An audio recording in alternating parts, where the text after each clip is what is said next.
Halo sahabat CC, welcome to my channel. Ini adalah video yang ketiga dan video yang terakhir yang akan membahas tentang tata laksana dan prognosis dari Hodgkin disease.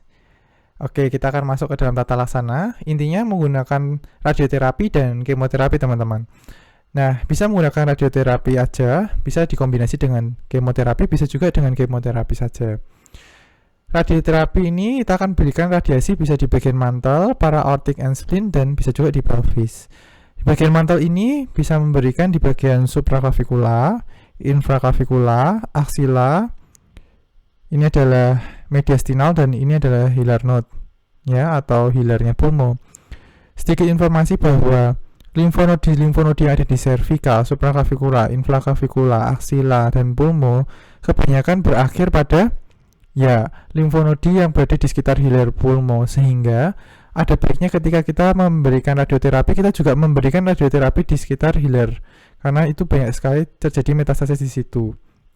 Kemoterapi menggunakan obat-obatan kombinasi, dan kombinasi tersebut nama regimennya ada ABVD, MOPP, hingga Stanford 5. Namun yang paling banyak digunakan adalah ABVD.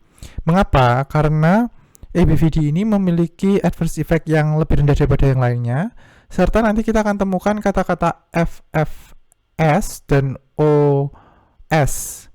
Artinya adalah FFP, FFP, Freedom from Progression, FFP. Artinya adalah freedom, bebas dari progresi lebih lanjut. Dan OS adalah overall survival, tingkat kemampuan untuk bertahan hidupnya. Kita lihat bahwa EBV di sini terdiri dari adriamycin, bleomycin, dan vinblastine serta dacarbazine. Sedangkan MOPP sendiri sudah terintegrasi ini nitrogen mustard, vincristine, procarbazine, dan prednisone. Baik, untuk tata laksananya dibagi menjadi dua, favorable limited stage disease dan advanced stage, atau C1-2 dan C3-4. Tata laksana untuk C1-2 bisa radioterapi alone dan bisa juga kombinasi dengan kemoterapi. Ini yang saya katakan adanya FFP, freedom from progression, semakin tinggi akan semakin baik. Jadi kita lihat bahwa kombinasi lebih baik daripada radioterapi alone. Ada beberapa catatan teman-teman. Extended field radioterapi, FFP-nya 80%, lebih tinggi daripada involved field radioterapi. Apa itu?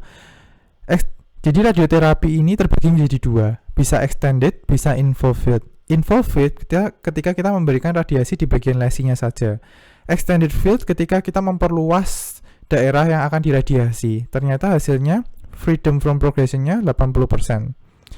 More extensive radiotherapy increase the chance of cure lebih dari 30%. Ketika kita memberikan radiasi semakin luas, maka kemungkinan untuk sembuhnya itu naik 30%. In stage 1 until 2, extended field can be replaced with involved field followed by chemotherapy.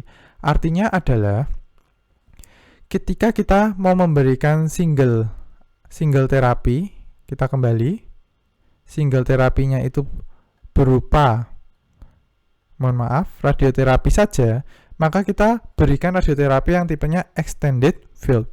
Sedangkan apabila kita mau memberikan kombinasi, atau mungkin kita hanya ingin memberikan info field aja radioterapinya, nah maka lebih baik Anda kombinasikan dengan kemoterapi, ABVD misalnya, akan memberikan FFP yang lebih baik. Itu adalah penelitian dari Stanford. Bagaimana dengan terapi kombinasinya? Terapi kombinasi menggunakan, ada peneliti yang membandingkan antara ABVD ditambah radioterapi dibandingkan dengan MOPP ditambah radioterapi. Ternyata secara FFP dan OS-nya signifikan yang ABVD plus RT.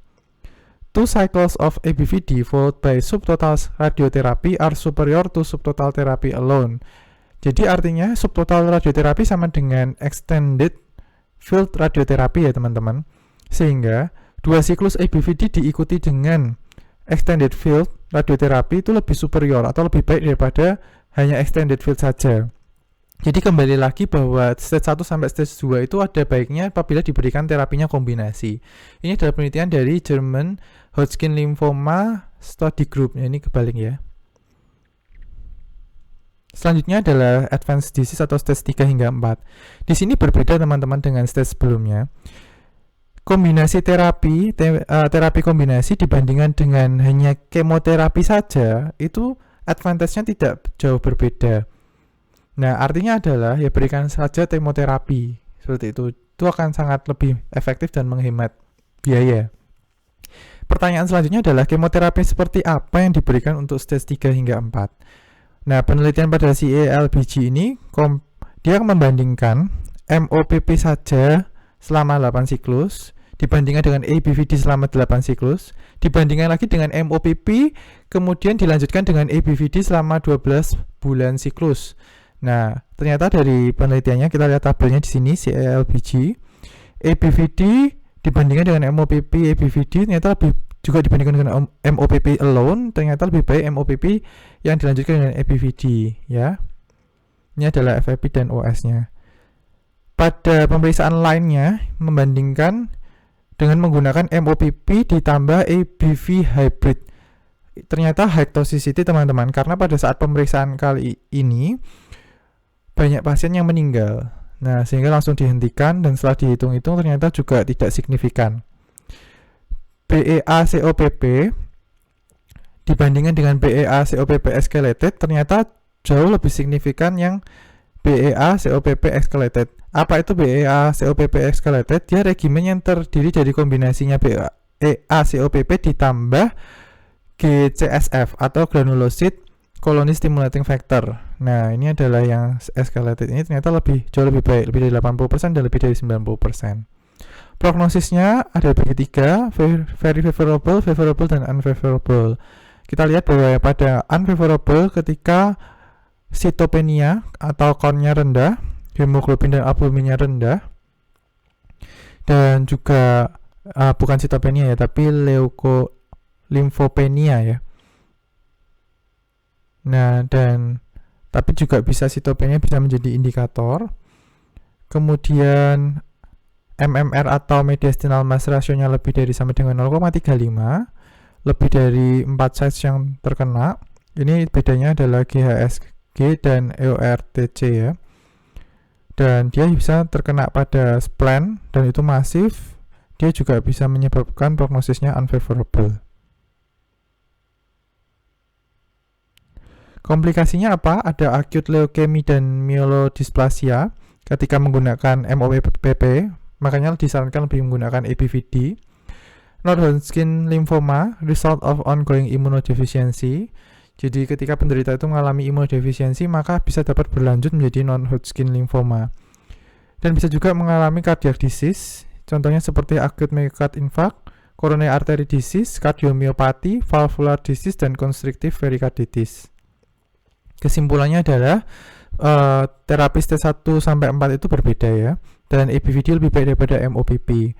Faktor prognosisnya ada banyak, ada usia, jenis kelamin, jumlah lesi, juga MMR, serta ada komplikasinya bisa lanjut menjadi penyakit limfoma lainnya, seperti itu. Sampai di sini video kali ini. Thank you for watching. Apabila kalian ada pertanyaan, bisa komen di bawah. Please subscribe, like, dan pasang tombol loncengnya. Goodbye and stay update ilmu. Bye.